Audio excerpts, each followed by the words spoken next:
Madadami ka sa ginagawa ng mami mo. Nung nagising si Sir Pepe. Alam ko, okay? We're done, we're doomed! Ang susunod na programa ay rated PG.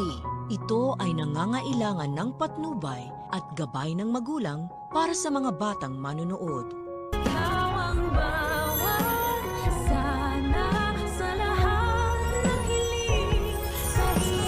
Gusto ko na ma-familiarize yung sarili ko dito sa lugar niyo kasi mukhang matagal-tagal tayo magkakasama. Mag-aalala na musto si Carlos sa kanyang anak na si Zoe matapos nang malaman na sumama pala ito sa kanyang demonyitang ina sa Japan. Ke-questionin ni Carlos ang pagsama-sama pa ng kanyang anak kay Moira. Dahil sa once na magising si Lolo Pepe ay tsak madadamay ito sa galit ng matanda. Parang tanggap naman ni Zoe na makukulong siya once na magising na nga si Lolo Pepe.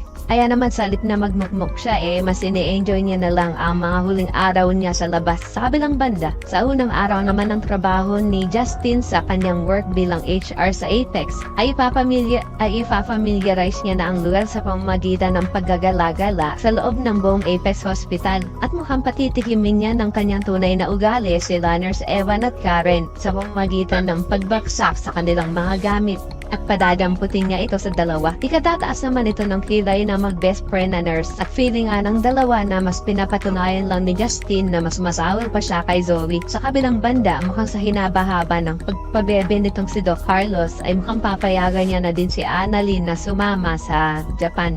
At obvious na obvious naman kasi dahil last year pang pinapakita na magkakasama nga sila Annalyn at kanyang ina pati si Doc Javier at masayang namamasyal nga sa buong Japan. Sa kabilang banda, mukhang inuumpisahan ng manipulahin nitong si Eric ang kanyang dating asawang si Giselle. Sasabihan kasi ni Eric si Giselle na pagdating sa trabaho ay wala namang problema kay Giselle dahil matalino ito at lahat ng mga desisyon niya ay tama. Pero pagdating sa personal life ay doon siya pumapalya. Kitang-kita naman sa mga mata ni Giselle na tila ba tinatamaan siya sa mga sinasabi ni Eric. Kaya naman kung isa ka rin sa mga umaasang sana hindi magtagumpay si Eric sa pagmamanipula dito kay Giselle ay pakilike ang video na ito and don't forget to subscribe.